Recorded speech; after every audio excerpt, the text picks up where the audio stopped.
أما بعد فأعوذ بالله من الشيطان الرجيم بسم الله الرحمن الرحيم نحن أعلم بما يقولون وما أنت عليهم بجبار فذكر بالقرآن من يخاف وعيد. د سورۃ قاف بالکل آخری آیت د دې لپاره لوستل شوی دی چې د الله نومونو کې الجبار کوم راځي د هغې وضاحت وکړی شي. جیم بے او ری جیم بارا د دې لغت کې بنیادی معنی دا ده چې د یو څیز اصلاح په زبردستی وکړی شي، یعنی اصلاح کیږي د یو څیز او په هغې د زبردستی نه کار واخیستی شي او دې ته وایي جبر. دا د پښتو یا د اردو جبر نه دی، دا د عربي جبر، جیم زبر دی، د با جزم، د ری پیخت. دا الله نمونو کې الجبار راځي، هغه په دې بنیاد راځي چې کائنات کې څومره کارونه کیږي دا ټول د هغه د قدرت او د زبردستی په بنیاد باندې د هر یو څیز اصلاح هغه کړې ده، ځکه ورته جبار وایي. جبار هغې ذات ته هم وایي چې مخلوق کې د هغه مقابله څوک نشي کولی. بیا دا لفظ داسې دی چې د استعمال کله کله انسانانو د پاره هم کیږي. د الله رب العزت بعض اسما داسې دي چې هغه مشترک وي د خالق او د مخلوق په منځ کې، لکه رؤوف د الله په نومونو کې یو داسې نوم دی چې دا مخلوق ته ویلی شي. رحیم یو داسې نوم دی چې دا مخلوق ته ویلی شي. قرآن مجید د رسول الله صلی الله علیه وسلم په باره کې فرمایي بالمؤمنین رؤوف الرحیم. رسول الله صلی الله علیه وسلم مؤمنانو باندې شفقت کوونکی دی، مهربان پم دی. دومره دا چې کله یو نوم د خالق هم وي او د مخلوق د پاره هم د هغې استعمال قرآن و حدیث کې وي، نو کله چې وي دغه نوم مشترک، نو پای باندې د انسان د پاره استعمال کې الف لام نه راځي. لکه انسان ته موږ جبار ویلی شو لیکن الجبار نشي ویلی. انسان ته رحیم ویلی شو لیکن الرحیم نشو ویلی. انسان ته رؤوف ویلی شو لیکن الرؤوف نشو ویلی. دا بنیادی پوهه ده چې اسماء الله الحسنا په باره کې پکار ده. بعضې نومونه داسې دي چې هغه خالق پورې خاصي، مخلوق ته نه الف لام سره ویلی شي او نه بغیر د الف لام نه. لکه رحمان د الله خاص نوم دی، مخلوق ته نه رحمان ویلی شي او نه ورته الرحمن ویلی شي، د الله پورې خاص ده. دارنګه مخلوق ته الله نشي ویلی، الہ ورته نشي ویلی. دې فرقونو باندې بنیادی محنت پکار دی. دا د عقیدې مسله ده. عقیدې مسائلو کې زمونږ خلق اهتمام نه کوي، کوشش نه کوي. د انسان د آخرت د کامیابی او ناکامی دارومدار عقیده باندې. عقیده د پوهې نه بغیر نه حاصلېږي. انبیاء علیهم السلام د هغې ټول عمر ټول محنت زړه باندې، عقیده باندې. د دې وجه دا ده چې که انسان نه څه عملي کوتاهی وشي نو الله خو معاف کوي هغه یغفر ما دون ذلک لمن یشاء.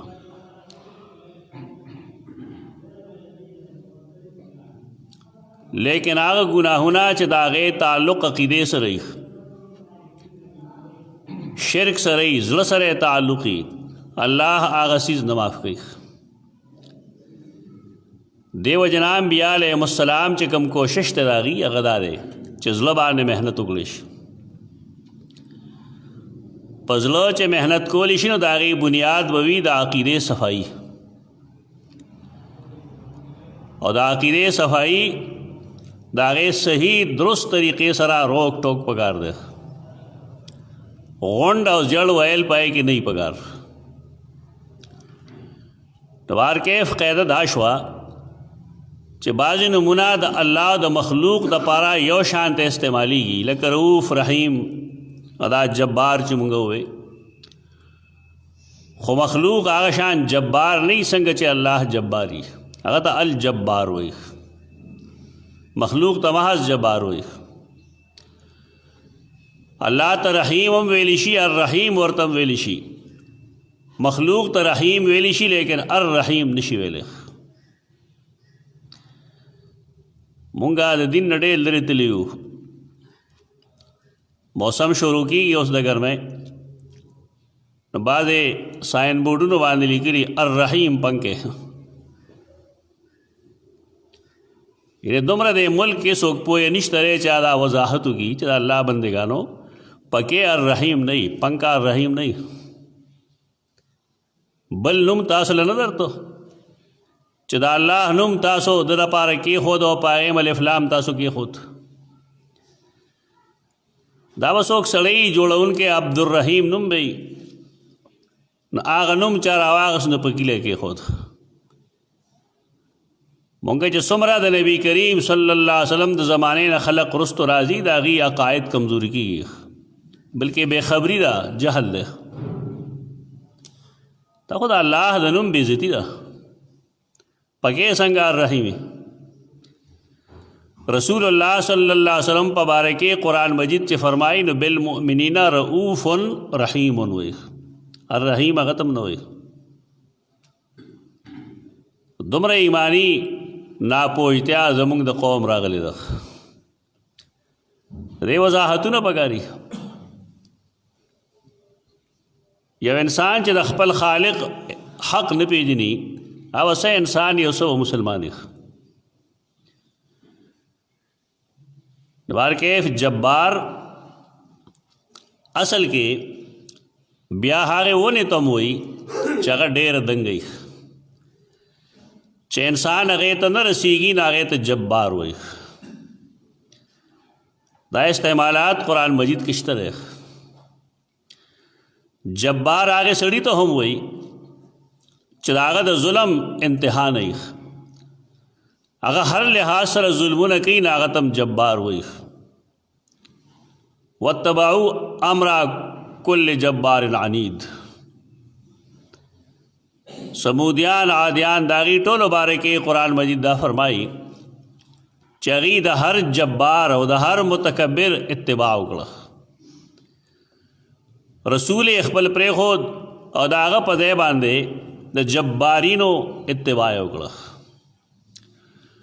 موسی علیہ السلام قوم ته ویلي جهاد وکړئ دغې کلي ته لاړ شئ. هغې ویل ان فیها قوما جبارین، ایک جبار خلق دی. یعنی انسان ته جبار ویلی شي. جبار باندې ظالم. جبار هغه سړی چې هغه سختۍ کې دومره انتها ته رسېدلي چې د هغه رکاوټ ممکن نه وي، هغه ته وي جبار. اوس چې کله مونږ چاله نوم کېږدو جبار یې کاکا، خو د هغه نه به څه توقع ساتئ. عبدالجبار په ځای ولې هغه ته جبار یې وویلی شي. یعنی مونږه مونځ روجا حج زکات دې ته دین ویلی. دا خو د دین څانګې دي، شاخونه دي، ظاهر دی. اصل د انسان عقیده ده. چا اصلاح کړی دې خبرې چې عبدالجبار نوم تا کېښودو نو دا عبدالجبار وایا، جبار مو وایا. ځکه الجبار دا الله نوم دی، تا د هغې مذاق وړو تا کوي خلک. عبدالقدوس نوم دی نه خلک کدوسې کاږه وایي، دا عام رواج دی. کم سیز باندې وجاړې. جهل تر دې حد رسېدلی دی چې عالمان دې طرفه توجه نه کوي، بس چا چې څه نوم کېښود نو کېښود. عبدالرحمن نوم دی یا رحمان الدین، نو موږ رحمان کاکا وایو. دا الله نومونو سره د هغه اسماء حسنا سره زموږ رویه دغه ده. حالای چې یو سړی اسماء حسنا زده کي، حدیث کرا دی بحث چې ما شروع کړو، نه حدیث ما ویلو چې دا الله یو کم سل نومونه دي. من احصاها دخل الجنه، چا چې دا راګیر کړل په علم کې او په عقیده کې دی و جنت ته ځي. یعنی جنت ته تلل دا د اسماء الله الحسنا په عقیده او په زده کولو کې دی. او د هغې وجه مونږ ښودلې وه چې دا هر نوم د الله په یو صفت دلالت کوي. او کله چې انسان سوال کوي نو د الله نه دی، د دغې اسماءو په وسیله باندې کوي. نو مونږ هغه سره خو دم درود دپاره یو شی جوړ کړو چې فلانی کار دی نه کېږي نو پلان کې نوم ووایه. د دې خو دغه مقصد نه دی. قرآن خدا فرمایلی دی وللہ الاسماء الحسنى فادعوه بها. دا الله خیسته خیسته احسن نمونه دي، نو تاسو چې د الله نه سوال کوئ د دغې اسماء حسنا په وسیله کوئ. ته وږې نو الله ته وایه یا الله ته رزاق یې، روزي رسان ته یې، زه وږیم، زما حال تا ته معلوم دی، ما د روزه انتظام وکړ. د روزه انتظام الله کوي، خو هغې دپاره یو بنیاد جوړ کړی دی. هغه دا دی چې من یتق الله، الله نه چې څوک یریږي الله په هغه مهربانوي. ویرزقه من حیث لا یحتسب، او هغه له د هغې ځای نه رزق ورکوي چې د هغه به ګمان هم نه وي. نو دې لپاره دوه خبرې شوې. یو دا چې د انسان عقیده دا وي چې روزي ورکوونکی الله دی، او دویم دا چې عمل دی کوي، بېشک دکانداری دی کوي، زمینداری دی کوي، ټاټکۍ دی چلی، نور څه سروس دی کوي، هر څه چې کوي جایز کار دی وکړي، خو پایې کې دی د الله نه یریږي، تقوا دی اختیار کی پایې کې. تقوا نه وي نو سړي سره پیسې ډېري لیکن د ده په کار را نشي. د پیسو ډیروالی ته مالداري نه وایي. مالداري ویلی شي دیتا چې د انسان خپل نفس مالداري، الغنا غنا النفس. مالداري پیسو باندې نه راځي، دا غلطه خبره ده. مالداري د الله په تقوا راځي، او د زړه غنا، د زړه مالداري، دا بنیادی خبره ده. نو بارکیف د الله نومونه اسماء الله الحسنى د هغې مقصد دا چې انسان په هغې عقیده وساتي، هغه زده کړي. نو موږ د هغې نه عجیبه کارونه اخلو چې کله د یو سړي دکان نه چلېږي نو فلانی نوم دی بار وایي، فلانی کار نه کېږي نو فلانی نوم دی بار وایي. دا چا وی تاسو ته؟ آیا قرآن مجید کې یا د نبی کریم صلی الله علیه وسلم په احادیثو کې داسې شی شته دی؟ داسې زمونږ خلک به څه وایي؟ دا فلانی بزرګ وایي. دا بزرګ آیا د نبی کریم صلی الله علیه وسلم د فرمان بردارۍ نه بغیر بزرګ کېدی شي؟ تپوس زمونږ دا دی. جنید بغدادي رحمه الله و فرمایل چې زمونږ طریقه د صوفیاء کرامو طریقه دا د قرآن و سنت رڼا کې ده. په یو څیز چې د قرآن و سنت دلیل نشته هغې ته جایز نشي ویلی. دا د خلکو بې علمي ده بېچارهګانو چې فلانی دا وایي فلانی دا وایي. دا رسول دنیا ته څه دپاره راځي؟ ما ارسلنا من رسول الا لیطاع باذن الله. هر رسول راځي د دې دپاره چې د هغه فرمان برداري وکولی شي. صحابه کرامو کې بشمیره صحابه دي نابینا دي په سترګو. نو آیا هغوی ته رسول الله صلی الله علیه وسلم دا فرمایلی دي چې فلان کې نوم زر ځله ووایه نو ستا سترګې وښي شي؟ دا تپوس دی. د دې فکر چا سره نشته دی چې د سنت اتباع وکړی شي. بس د هر سړي ځان له یو خبره ده، هغه یې ځان له ډنګوي. تا ته به دا وایي چې ولې دې بزرګ ویلي د ځانه یې ویلي دي. ویاو ودې ښیي دلیل کوم ځای لیکلی؟ مسلمانی زده کول پکار دي. مونږه کلمه ویلې ده د لا اله الا الله محمد رسول الله. مونږ د بل چا کلمه نه ده ویلې چې فلان کې رسول الله. د رسول الله مطلب دا دی چې د هغه هره خبره بیچو او بیچاره مونږ ته تسلیم ده، او د بل چا خبرې داسې نه وي. که د قرآن و سنت مطابق انسان به واخلي او که د هغې مطابق نه وي نو پرېږدي. یو لفظ استعمالیږي فقه کې د جبیره وایي، هغه هم د جیم بې رې نه وته ده. جبیره هغې پټۍ ته وایي چې لاس یا خپه ماته شي نو خلک یې کې لرګي ولګوي غیر چاپېر او بیا هغه وتړي. ته ولې جبیره وایي؟ هغې اصل لفظ ته لړ شی که نه. ما اول ویلو چې جبر څه ته وایي؟ جیم بې رې. په زبردستی د یو څیز اصلاح کول، په زوره د یو څیز اصلاح کول، هغې ته ځکه جبیره وایي چې هغه زور اخلي، لرګي هغې له زور ورکوي، ال هغې به دا لاس سمیږي. پټی ته ځکه جبیره وایي. پټی باندې خلک مسه کوي. کتاب المسح کې المسح الخفین کې فقهای کرام دغه ښیي چې که یو سړی دی او د هغه لاس مات شوی دی، خپې ماته را اودس کي نو څه چل وکوي؟ جبیره باندې پټی باندې به څه کوي؟ مسه وکوي. دا عام یو لفظ دی.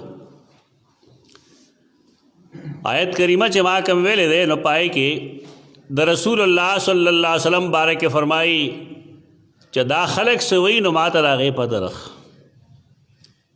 مشرکین مکه چې ستا په باره کې څه وایي نو ما ته د هغې پته ده.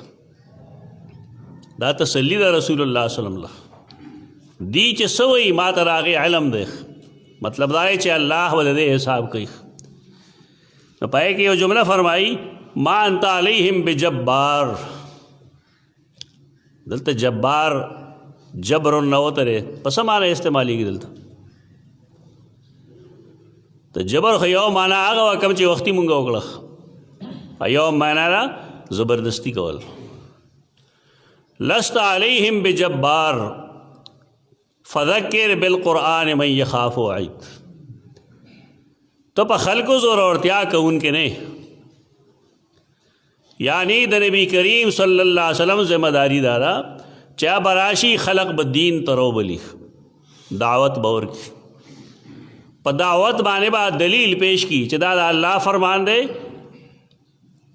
او دا هغه وحی دا کوم چې الله ما ته کړی دا، د دې په بنیاد زه دا خبره کوم. ټول قرآن د اول له آخره پورې وګوره، د هغې دلایل به دغه شان دي. که یو سړی مني نو تسلیم به کي، که نه مني نو لا اکراه فی الدین. عقیده کې په چا جبر نشته دی. یو سړی که خبره مني تسلیم دی کی، که نه تسلیم کوي نو د چا ذمہ داري دا نه ده چې خامخا دی دا خبره مني. لست علیهم بجبار. او د دې مفسرین لیکي چې دا د لست علیهم بمسیطر قائم مقام ده. ته د دې چوبدار نه، داسې سړی نه چې یو سړی دغه وږه ونیسي په دین روان کې، ستا کار دا نه دی. د علماو فریضه سره دین بیانول، د قرآن و حدیث رڼا کې د دین بیان کی، پاغې د دلیل پیش کی. یو سړی که مني فبها او که نه مني بیا هم فبها. جنگونه جګړې کول، مناظرې کول، بحثونه کول دا د تیر دور سوزونه دي. اوس دې ته څوک نه دي وزګار. اوس پکار رایي چې یو سړی په خپل صحیح موقف باندې دلیل پیش کی او خلک د خپل کنډر کې نه ګڼي چې ما خبره کړې ده او ټول خلک دې زما خبره ومني. داسې د رسول الله صلی الله علیه وسلم سره نو شي نو تا سره به څنګه کېږي. د مکې ټولو خلقو دا خبره منلې وه؟ نه. د مدینې منورې یهودو نصاراو ټولو خبره منلې وه؟ نه. خپله ذمه داري وپېژنئ. د یو بل ګریوان کې لاس مه اچوئ. نه د پراپیګنډې ضرورت شته دی. ستا چې کوم موقف دی تا ته صحیح ښکاري هغې باندې د قرآن او د حدیث نه هغه دلیل پیش کا چې صحابه کرام هغه تسلیموي. ډکوسلې نه. زموږ د خلکو عجیبه کار دی قرآن او حدیث به ووایي نو بیا به ډکوسلې شروع کړي. نو په ډکوسلو باندې مسله ثابتوي. په ډکوسلو مسله نه ثابتېږي. دلیل به هغه پیش کوي هغه تعبیر به کوي کوم چې صحابه کرامو کړو. دا نه چې ته پلانې سے وایي پلانې سے وایي په دې دین نه راځي. نو بهرکیف جبار د دې یو معنی سره زور اورتیا کوونکې لست علیہم بجبار. ته په دې خلکو زور اورتیا کوونکې نه خپل دین پیش کا دلیل پای باندې پیش کا تا خپل اخلاق خود لی خلکو ته دیانتداری دی خود لی. که څوک مني او به مني که نه مني نو بس اپنی راہ چل. ته خپل کار کوه خلک به خپل کار کوي. دین زمونږ دغه اوس په دې معنی چې واخلو نو الله تم جبار وایي.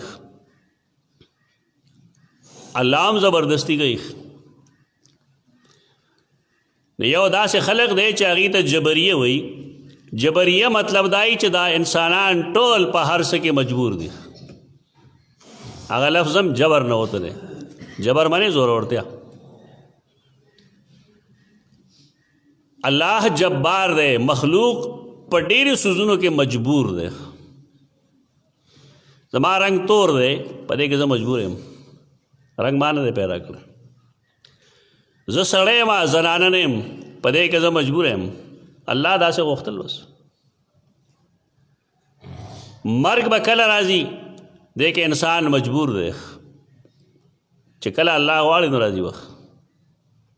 یعنی باعث سوزونو کې انسان مجبور محض دی ایسا کولی نشي. لیکن باعث سوزونه داسې دي چې انسان مجبور محض نه دی. دله الله څه اختیار ورکړی دی څه طاقت یې ورکړی دی څه سوچ او فکر یې ورکړی دی څه اراده یې ورکړی ده. هغې څیزونو کې دی مجبور نه دی. زموږ د خلکو الټه کار دی. په عمل کې ځان مجبور ګڼي او شکل شباهت کې ځان مجبور نه ګڼي. په دې وجه څوک چې توري نو هغې نه وي خوښ. دا خو الله پیدا کړی ده دی کو دی مجبور دی. د بعضې پلارانو لوڼه نه وي خوښې لورې پیدا شوي دی تندی ګونجې کړي. دی خو خالق الله دی. په دې کې خو د چا څه خرچېږي نه. یعنې زمونږ علمي مرتبه دومره راغورځېدلې ده چې مسلمانان تقریبا بار کېږو. کم څیز کې چې انسان مجبوره دی که مجبوره دی دا به نارینه وي که زنانه وي دی کې د انسان څه نه خرڅېږي. د دو عمر به یو منټ وي که یو ګنټه به وي که زر کاله وي په دې کې انسان مجبوره دی. بالکل مجبور. البته دی په خپلو اعمالو کې اختیارمند دی. دی سار مونځ له پاسي که نه پاسي دا د اختیار دی. دی قرآن مجید لولي که نه لولي دا د اختیار دی. دی نیک کار کوي که بد کار کوي دی کې دته اختیار دی. زمونږ خلکو هغه تقدیر باندې ورته پلې ده چې نه جي دی خو بس هغه څه کېږي څه چې الله غواړي. وی ټیک ده. خو که دی دا مطلب وي کوم مطلب چې تا اخیسته دی نو بیا الله تعالی عقل سره درکوه. په یو انسان کې او په یو ګټه کې څه فرق دی؟ فرق دی واضح کړی شي. د ډېرې نه تا ګټه راواغسته او دا که ته په جومات کې لګې او که په حجره کې لګې د هغې څه اختیار نشته. آیا انسان کې او ګټه کې فرق شته که نشته؟ چې بالفرض انسان په دې ټولو څیزونو کې مجبور وی الله خپل پیغمبران څه له رالیږل هغې له دین څه له ورکو د جنت او د جهنم ذکر یې ولګو.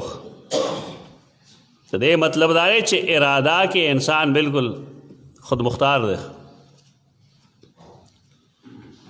په دې معنی باندې الله ته جبار ویلی شي چې باعث سوزونو کې انسان بالکل مجبور دی دی اړق نشي والی په تقدیر دا مسله هغه مسایلو کې دا چې خلک وي دا ډېر مشکل ده هېڅ مشکل نه ده خو دې پکې خپل عقل ور داخل کړي نو مسله ګرانه کړي خپل عقل پکې هم ور داخله وکړه قرآن او حدیث چې څنګه مسله حل کړي آسان حل کړه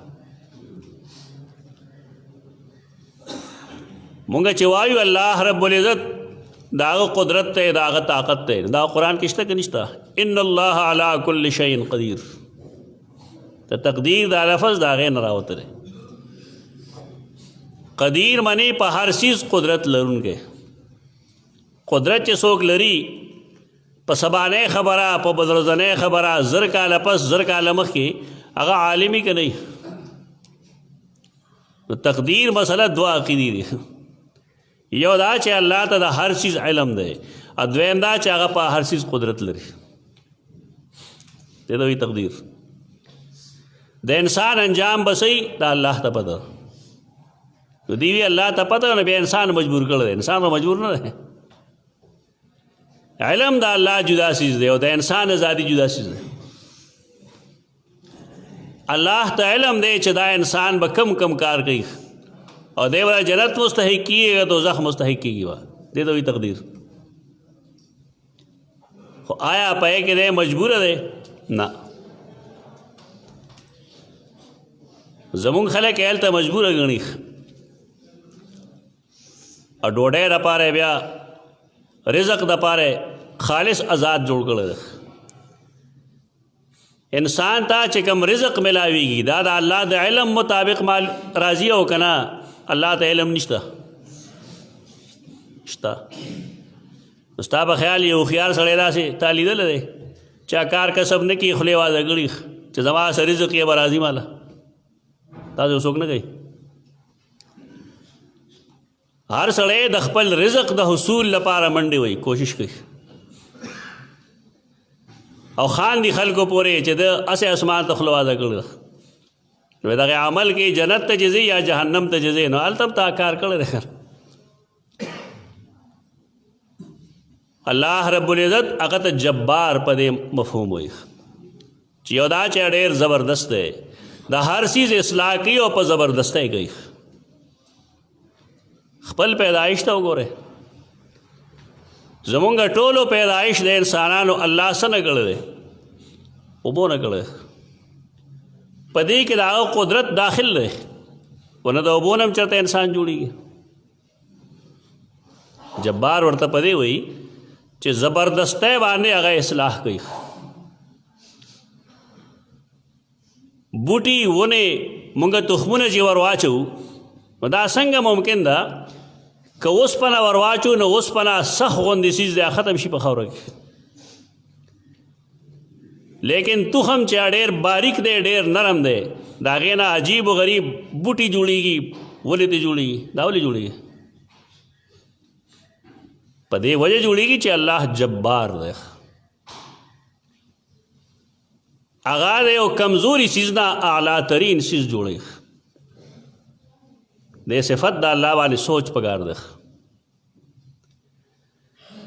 یو ماشوم دی زمونږ هغه مونږ ته ډېر نکم ښکاري ډېر کمزوری ښکاري لیکن الله د هغه نه ډېر لوی سړی جوړ کړي دا هغه جباریت دی کله یو سړی مونږ ته ډېر نیک ښکاري بچپنه کې خو چې لوی شي نو قاتل شي ظالم شي ډاکو ته جوړ شي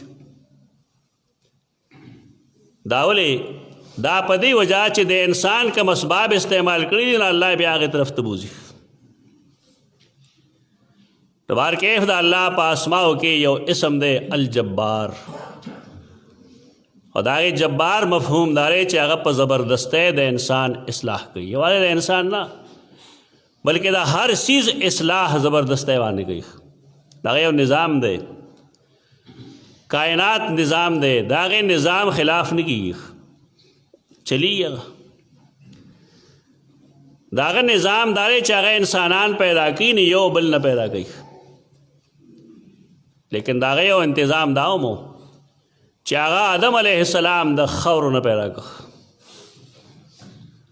او بیا د هغه نه حوا پیدا کړه. در الله انتظام دی. دا د هغه انتظام دی چې سیدنا عیسی علیه السلام پیدا کو نو مور یې او پلار یې نو. دا ولې کوي الله؟ په دې وجه چې جبار دی. لا یسأل عما یفعل وهم یسألون. مخلوق کې څوک نشته دی چې دا الله نه تپوس وکړي چې دا کار تا ولې کړی. وهم یسألون د خلقو نه به تپوس کولی شي چې دا کار تا ولې کړی دی او دا دې ولې نه دی کړی. اور آیت آخر کې رسول الله صلی الله علیه وسلم ته فرمائی فذکر بالقرآن من یخاف وعید. د نصیحت کتاب کم یو دی، بل کتاب نشته. د انسان کتابونه ډېر کمزوري کې غلطۍ راځي. د الله کتاب یو داسې کتاب دی چې کې غلطي نشته، ځکه دا د الله په علم مشتمل دی. انزله بعلمه. قرآن مجید کې دا الله علم دی، په دې وجه قرآن کې څه خطا نشته. د نصیحت بنیادی کتاب قرآن مجید دی. قرآن فرمائی ان فی ذلک لذکرى لمن کان له قلب او القى السمع وهو شهید. قرآن د نصیحت کتاب دی، خو په دې هر خړسرې ته فایده نشي اخیستی. ځان کې هغه صفات پیدا کړي چې قرآن ته فایده واخیستی شي. په دې کې بېشک تذکیر شته دی، نصیحت شته دی. لمن کان له قلب. مفسرین د قلب معنی عقل گئی، چا کې چې عقل موجودی، پوهی پکې، علم یې پکې د الله د کتاب. د الله کتاب د دې لپاره به تو استاد ته کېنې، دا تفسیر نه زده کېږي. د الله کتاب په کیسټو اورېدو نه کېږي. د دې لپاره به سړی د 1 غنټې او 2 غنټو روزانه ذلت برداشت کوي، تکلیف و برداشت کوي، د استاد مخکې به کېني. قرآن مجید که بغیر استاد نه ورتلی شوې چاله، نو الله رب العزت به هر انسان له کتاب ورکړی چې دا والا لوله. الله داسې نه دی کړی. دې لپاره یو رسول را لېږلی، او د هغې رسول ذمه داري دا ده چې به قرآن رسوي خلکو ته. پیغمبر موږ ته څه شی را رسولی دی؟ قرآن مجید. که نه بل څه شی را رسولی؟ خپله ذمه داري وپېژنئ، خپله فریضه وپېژنئ. داسې خلک یي چې هغوی له په ناظره قرآن نه ورځي، دی خلکو ته څه رسوي؟ څه شی ښیي خلکو ته چې ما سره څه پیغام دی؟ پیغام د الله د کتاب دی، دا د رسول کتاب دی. خو دې لپاره لومړی شرط سره لمن کان له قلب، چې عقل پکې وي، پوهېږي. سړی نه پوهېږي نو او القى السمع، بل توقع دی. د قرآن عالم توقع ده. د بعض ظالمانو خیال لای چې په قرآن باندې شر پیدا کېږي. نو شر ځکه پیدا کېږي چې خلک شرک کوي. قرآن یې شرک نه منع کړي، جګړه شروع کړي. قرآن خو د شر کتاب نه دی. خلک شریان دی، خپل اصلاح نه کول غواړي، نو قرآن مجید باندې پابندی ولګوي، غیر مسلم یې وسوځوي. خو چې قرآن وسوځېږي نو موږ ټول ډېر غیرت کې راشو. پکار یې سړی غیرت کې راشي. خو اول د انسان خپل ځان ته وګوري چې موږ د قرآن کم حشر کړی دی. څومره خلق داسې دی په دې ناستو کسانو کې چې هغوی له د الله د کتاب فهم ورځي، یې نه خبر دی. فهم د قرآن خو فرض دی، دا د علماو کار خو نه دی. قرآن باندې ځان پوهول دا فریضه ده. نو دا 2 صفات شو چې یا به سړی زده کوي، زړه به یا به چا نه اوري. او دریم شرط دا چې هو شهید، چې کله مجلس کې ناست نو دماغ بل خوا نه بوځي.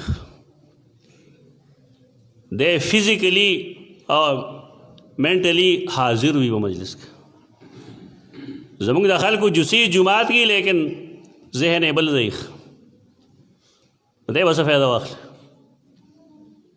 د بارکیف قرآن مجید د سورۃ قاف د اخري آیت کې موږ ته دا وښول چې مبلغ دی د دین تبلیغ کوونکې دین رسونکې هر خپل مشن جاری ساتي. هغه مشن بنیادی کتاب بسئ د الله کتاب قرآن مجید. په هر خبره دلیل پیش کی که څوک تسلیمي خلا که نه تسلیمي جنگ دی نه کوي. ولې رسول الله صلی الله علیه وسلم جبار نه دی، زبردستی کوونکې پچا نه دی. خپل موقف باندې دلیل پیش کی بیا دې په مخ رواني. لیکن کومو خلقو چې دلیل وهلو ټکولو ته ویلي ای سره به څه کوې؟ داسې خلق دی چې هغې دلیل دی ته وایي چې سړي له سر وچې مړ شي. دا جاهلیت د زمانې خلق دی تر اوسه پورې. خپل موقف باندې سړی ټینګ ولاړي د دلیل په بنیاد، او که پرېږدي نو د دلیل په بنیاد یې پرېږدي. اقول قولي هذا استغفر الله لكم ولسائر المسلمين.